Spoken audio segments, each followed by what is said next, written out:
Aruna Bahuguna aunty is very close to me. Okay. Aunty is the youngest IPS officer in the country. అవును. తను Hmm. అమ్మాయిలలో she is the youngest IPS officer. ఆవిడ్ని training లో daddy దగ్గర train అయ్యారు ఆమె. Okay. So I was very young and she was also like barely mid-20s లో ఉన్నారు ఆవిడ. అప్పుడు ఎక్కువ నాతో స్పెండ్ చేసేవారు మా ఇంట్లో. ఓకే.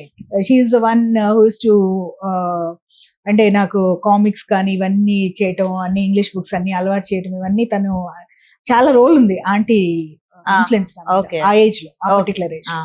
అప్పట్లోనే she use to tell me నేను నా క్లాస్ కన్నా 1 year యంగర్ ఉండేదాన్ని. ఆహా. సో తను అనేది నేను బిఏ అవ్వగానే నేను రాశాను, నువ్వు నాకన్నా కూడా 1 year యంగర్ గా ఫినిష్ చేయగలుగుతావు, ఓకే. యూ డూ సివిల్స్ చెయ్యి, నీకు ఆప్టిట్యూడ్ ఉంది, నీకు బాగా అంటే I was considered bright student నేను Okay. చిన్నప్పటి నుంచి కూడా. సో నువ్వు బ్రైట్ స్టూడెంట్ వి, నువ్వు ఈజీగా క్రాక్ చేస్తావు అని చెప్పి చాలా ఎంకరేజ్ చేసేది. ఆహా. తను ఎప్పుడు కూడా కాంపిటీషన్ సక్సెస్ రివ్యూ అని ఇవన్నీ కూడా తెచ్చి నాకు ఇస్తుండే. ఇస్తూ ఉండేది అనమాట. Okay.